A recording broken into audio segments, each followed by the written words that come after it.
नमस्कार, स्वागत है शौर्य भारत पर और मैं हूं आपके साथ अमित खत्री। पटना सिटी के कंगन घाट में 11 दिवसीय महोत्सव का आयोजन किया गया। गंगा दशहरा के दिन उद्घाटन किया गया। भव्य पैमाने पे महोत्सव का आयोजन किया गया। हजारों की संख्या में लोग पहुंचे और मां गंगा की आरती उतारी और दूर दूर से कलाकार भी पहुंचे। पर लेकिन सवालों के घेरे में ये महोत्सव तब आ गया जब 41 फीट ऊंची मां गंगा की प्रतिमा को विसर्जन करने की बात आयोजन समिति के द्वारा विसर्जन किया गया, लेकिन मूर्ति खंडित हो गई। कई लोगों का आरोप है मूर्ति को खंडित कर दिया गया, जिससे धार्मिक भावनाएं को ठेस पहुंची है, सनातन को ठेस पहुंचा है। इसी पे बात करने के लिए आज हमारे साथ मौजूद हैं आयोजक समिति के मुख्य प्रवक्ता सुजीत कसेरा। आइए हम उनसे बात करते हैं, क्या कुछ पूरा मामला था। जिस तरह से लोगों का आरोप है कि सनातन को ठेस पहुंचा है, उनकी भावनाओं को ठेस पहुंचा है। आयोजन तो भव्य रहा, आयोजन सफल रहा, लेकिन जब माँ की प्रतिमा की विसर्जन की बात आई तो इस तरह से खंडित करते हुए विसर्जन किया गया। कितना सही मानते इसको आप? नमस्कार। को बताना चाहता हूं कि जो ये खंडित और विवादित जो बात चल रही है वो एकदम निराधार है। ये अपनी अपनी दुश्मनी को उजागर करते हुए लोग निभा रहे हैं। किसी को किसी से दुश्मनी है, किसी को किसी से दुश्मनी है। ऐसे आपको कल जैसे दिखा है, जो लोगों ने आक्रोश मार्च निकाला, उसमें भी पता चलता है कि वैसे ही लोग उसमें थे जिनको समिति खुश नहीं कर पाई और समिति से लोग खुश नहीं रहने वाले लोग हैं। किन्हीं का किसी से लड़ाई है। ये दुश्मनी कैसी सर? राजनीति थोड़ी ना, ये तो धर्म का काम है। लोग एक दूसरे के साथ धर्म को आगे बढ़ाने की बात हो रही थी। देश विदेश से कलाकार पहुंच रहे थे और वैसी संस्कृति को जगाने की बात हुई, ना कि वहाँ डांस हो रहा था। वो तो संस्कृति की जगाने की बात हुई। आप एकदम बिल्कुल सही बात आपने कहा। तो मैं आपको वही बात बताना चाहता हूँ कि उस स्थल पे एक अद्भुत, एक ऐतिहासिक हो गया कि जो संस्कृति जो भारत अपने देश की है वो विलुप्त हो रही थी। हम लोगों ने वहाँ पर कोई डिस्को डांस, डीजे का एक डिस्को मतलब फिल्मी गाना का वहाँ प्रस्तुति नहीं हो पाया। तो भव्य रहा, सफल भी रहा। देखा भी मैंने कि विदेश से भी लोग आए, देश से भी लोग आए, दिल्ली है, बॉम्बे है, कलाकार लोग भी आए, मुकेश खन्ना जैसे कलाकार आए, महान हस्ती लोग पहुँचे। कार्यक्रम काफ़ी सफल रहा, लेकिन सवालों के घेरे में ये तब आ जाता है पूरा कार्यक्रम जब 41 फीट की माँ की जो प्रतिमा होती है उसे विसर्जन करने के दौरान, क्रेन से उठाने के दौरान टूट दिया जाता है, या फिर जो भी लोग कह रहे हैं कि खंडित कर दिया जाता है। आखिर ये कैसे हो गया? अगर व्यवस्था थी कि नहीं थी आयोजक के पास? सबसे बड़ा सवाल ये है, अगर व्यवस्था नहीं थी तो 41 फीट की मूर्ति बनाई क्यों? उधर से आना चाह रहा था, शुरुआत से आना चाह रहा था, लेकिन चलिए आपने ये पूछ लिया तो मैं आपको पहले ही बता देता हूँ। मूर्ति 41 फीट की बनाई गई। वो एक आकर्षण का केंद्र बना था। इतनी बड़ी विशाल प्रतिमा हमको नहीं लगता कि पटना में कहीं पे, ये पटना सिटी में, पटना में 2 बार मूर्ति प्रतिमा विसर्जन करने की बात आई तो हम लोगों ने उनके जो इसके निर्माण करता है उनके निर्देश मतलब जैसा उन लोगों ने बताया था, तो हम लोगों ने कोई बुलडोजर नहीं मंगाया। जिस तरीके से जो भ्रमित किया जा रहा है, किसी न किसी, आपने अभी बोला कि किस तरह का लोगों को जलन हो सकता है, कैसा दुश्मनी हो सकता है, इससे यही प्रतीत होता है कि यही जो वीडियो दिखाया गया है, जब मूर्ति को कोई बुलडोजर मंगा के नहीं किया है। मूर्ति को जैसे बताया था कि आप भैया क्रेन मंगा लीजिएगा, मूर्ति में क्रेन टच भी नहीं किया। और उस मूर्ति को उसका जो पट्टा, जैसे जो भारी जो रेलवे से जो माल उतरता है, अब देखे होंगे क्रेन के द्वारा पट्टा लगा के उसी तरीके से जैसे बताया गया था, जैसे ने बताया जैसा था वो जो रूप था, उसमें पट्टा लगा के हम लोग एक बार मूर्ति अपने जगह से हिल गई थी। तो वही चलिए, मूर्ति एकदम गंगा के किनारे थी।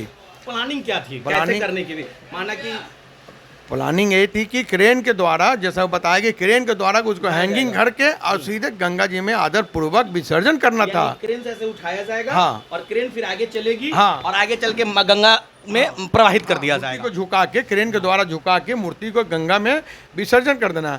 अगर समिति की या सनातन गंगा फाउंडेशन की, हम लोग यहाँ जुड़े हुए थे, स्थानीय समिति, अगर मूर्ति को खंडित करना था, कौन सनातनी हिंदू अपने पूजा करेगा 12 दिन और मूर्ति को खंडित करने की सोचेगी? हमने भाई, हम लोग बिना एक्सपर्ट के विसर्जन नहीं करेंगे। जब वहाँ से उन लोग का टीम आ गई, उसका शुरू कर दिया, पूजा पाठ शुरू हो गया। जो एक विधि विधान से डंका नगाड़ा जो बजता, उन लोग को भी बुलाया, वो भी बज रहा था।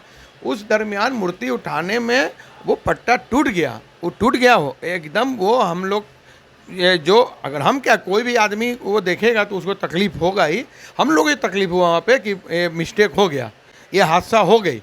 कोई इंटेंशनली कोई उसको सोच के थोड़ी मूर्ति को तोड़ेगा। जिस तरीके से पूरे पूरे सोशल मीडिया के माध्यम से लोगों ने गलत प्रचारित किया है, मैं उनसे अनुरोध करता हूं कि जैसे आप सनातनी हो सही हम लोग सनातनी हैं। तो कहना है कि ठेस पहुंची है। कल विरोध प्रदर्शन हुआ, पुतला दहन किया गया शहीद भगत सिंह चौक पर, उन्होंने साफ कहा है कि ये गलत हुआ है। मैं आपको और चीज़ बताऊं, मैं उस पर जाना नहीं चाहता हूँ। तो होने के लिए जब काली जी हो, दुर्गा जी हो, लक्ष्मी जी जाती है अपने स्थान पे, जो रूप रहता है, भद्रघाट जाते जाते उस मूर्ति का क्या रूप हो जाता है, क्या उसका मजाक उड़ाएंगे, उसका वीडियो बनाएंगे। वहाँ जो कृत्रिम तालाब में है, जिस तरीके से मूर्ति को विसर्जन किया जाता है और जेसीबी से ठेला जाता है, हम लोग तो जेसीबी इसका इस्तेमाल भी नहीं किए हैं, तो क्या हम लोग वीडियो बना के उसका मजाक बनाते हैं? शर्म आना चाहिए जो ऐसे लोग वीडियो को चलाया है। तो सवाल तो ये है कि विसर्जन के दौरान टूट गई। आपने जैसे जिस तरह का उदाहरण दिया दशहरा, दिवाली या छठ पूजा के, जिस तरह से मूर्ति को विसर्जन शोभा यात्रा निकाले, तो यात्रा में तो सही रहती है। हाँ, अब घाट पे जिस तरीके से दिया जाता है, वो डाला जाता है, गंगा में प्रवाहित किया जाता है, वो तरीका अलग है, पर लेकिन भर रास्ता तो ठीक चलता है। अब जैसे कि कुछ लोगों का कहना है कि कलकत्ता में सबसे बड़ी दुर्गा पूजा बैठाया जाता है और बड़ी बड़ी माँ चामुंडा की मूर्ति बैठती है 40-40 फीट 50 फीट की। या फिर आप देख ले बॉम्बे में गणेश महोत्सव बहुत बड़े पैमाने पे होता है, तो उसकी व्यवस्था कर ली जाती है आयोजन समिति के द्वारा कि इतनी बड़ी मूर्ति जो गणेश भगवान की बैठाएंगे तो किस तरह से पहुंचेगी वहाँ तक और कैसे होगा। तो कहीं ना कहीं इसको चूक मानते हैं कि आयोजन समिति के माध्यम से ये चूक हुआ है, उस तरीके से और भव्य व्यवस्था होनी चाहिए, वो ऑक्सी लगा दिया जाना चाहिए या फिर एक टोली होनी चाहिए थी चक्का वाली, ताकि उठाकर पहले टोली पर रखते हैं, फिर टोली के माध्यम से वहाँ तक पहुँचता गंगा जी तक और ये पूरी व्यवस्था को ठीक की जा सकती थी। मूर्ति जब बन गया था वो मूर्ति टॉली पर नहीं आ सकता, क्योंकि मूर्ति में चौकी नहीं था, वो बांस के चाली पर बना था। अब वो उसको कुछ नहीं करना था, बांस के चाली को एकदम गंगा के एकदम किनारे मुश्किल से 10 फीट की दूरी रही होगी। आप वहाँ पर देखे होंगे, आप गए होंगे, तो कुछ नहीं करना था। उस क्रेन के द्वारा माता का जो मूर्ति थी उसको उठा के पानी में विसर्जित करना था। हमको अगर नगर भ्रमण कराना रहता तो ज़रूर आपका कहना उचित है, आपका कहना सही है, तब वहाँ पर चौकी बनती, उसमें चक्का भी लगता और उस मूर्ति को उसी रूप दिया जाता है जैसा आप बोल रहे हैं। लेकिन ये गंगा के किनारे थी और गंगा के किनारे थी, इस वजह से हुआ था कि मूर्ति को विसर्जन फिर गंगा ही में। अब क्या करेगा आयोजक समिति? ऐसा कि आक्रोश है सनातनियों में, जो भी भावनाएं जिसकी भी पहुंची है ठेस, जैसे आपका कहना है कोई तकलीफ है, किसी को किसी से गुस्सा है, किसी को किसी का मतभेद है, वो बात को हटा के अगर देखा जाए, जो सनातनियों में तकलीफ है, जो सनातनियों को ठेस पहुंचा, जो हिंदू धर्म के जो लोग मानने वाले अनुयायी हैं, तो अब क्या करती है आयोजन समिति, क्या करेगी? हाँ, ये आयोजन समिति जो हमारे मुख्य संयोजक थे शिशिर कुमार जी और हमारे संस्थापक जो हैं हमारे कैप्टन प्रवीण जी और हमारी टीम जो यहाँ पे लोकल टीमें हैं, हम लोग ब्राह्मण से बात कर रहे हैं, कर्मकांडी बड़े बड़े जो ब्राह्मण हैं उनसे बात कर रहे हैं कि उस स्थान पे फिर एक प्रतिमा, अगर गलती हो गई तो हमको किसी आदमी से क्षमा नहीं मांगना है। गलती अगर हम लोग भगवान को विसर्जन करने में हुआ तो भगवान से माफ़ी मांगने में का एक बार का 1000 बार लोग माफ़ी मांगेगा, लेकिन जो लोग इसको मुद्दा बनाए उसे क्यों कोई माफ़ी मांगेगा? कमेटी क्यों माफ़ी मांगेगी? कोई बहुत बड़े हमारे देवता तो है नहीं। तो क्षमा प्रार्थना करने में क्या 1000 बार लोग माफ़ी मांगेंगे भगवान से माफ़ी मांगने में क्या दिक्कत है? आतंक विरोधी हो सकती है, हिंदू विरोधी हो सकती है, इसको चलाने वाले लोग चला रहे हैं, उनको भगवान सद्बुद्धि दे। भगवान से कैसे माफ़ी मांगेंगे, क्या करेंगे? अब हम लोग वहाँ पर प्रतिमा बैठाएंगे, विधि विधान से पूजा करेंगे और हो सकता है कि कुछ अच्छा आयोजन भी करेंगे। गलती हुई है कहीं ना कहीं, किसी न किसी से चूक हुई है, मशीनरी चूक तो हो गई है। अब आप उठा लीजिए, बड़े बड़े फ्लैट में देखिएगा, बालू चढ़ रहा है, ईटा चढ़ रहा है, क्रेन टूट जाता है, लिफ्ट टूट जाता है, कैजुअलिटी हो जाती है, तो उसको दोषी किसको मानिएगा? मशीन को। आप क्या उसे मशीन से बात कीजिएगा? मशीन से तो कहीं नहीं कहीं कुछ चूक हो ही गया। तो स्थापित करना हो तो हम लोग 3 क्रेन मंगाएंगे कि वो टूटे नहीं, अगर एक पट्टा टूट जाए तो तीसरा में फंसा रहे। ये सब हम लोग को एक मिला है।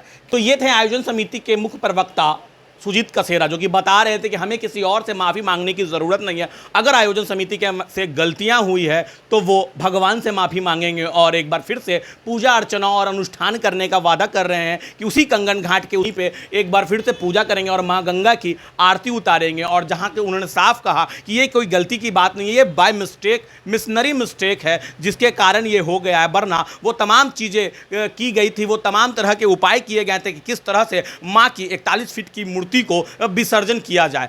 एक पट्टा टूट जाता है और मां की प्रतिमा खंडित हो जाती है। यानी कि उन्होंने साफ कहा कि इनका उद्देश्य नहीं है किसी के भावनाओं को ठेस पहुंचाना, इनका उद्देश्य ये नहीं है सनातनियों का ठेस पहुंचाना, क्योंकि ये खुद कहते हैं कि जब हम 11 दिनों तक सनातन की पूजा कर रहे थे, सनातन को जगाने की बात कर रहे थे और देसी नहीं विदेश के कलाकारों को बुलाकर हम यहाँ पूजा अर्चना करा रहे थे, तो हम कैसे सनातन विरोधी हो सकते हैं। हमने तो सनातन की अलख जगाई है, हमने तो इस पावन भूमि पे भव्य कार्यक्रम किया है, जो पहली बार, अगर इन्होंने साफ कहा कि 41 फीट की मूर्ति पटना सिटी में पहली बार बैठाई गई है, 40 फीट की मूर्ति बैठाकर इतना भव्य आयोजन किया गया। बहरहाल बने रहे शौर्य भारत न्यूज के साथ। आइए सुनते हैं क्या कुछ कह रहे हैं शिशिर कुमार, आयोजक समिति के संयोजक है।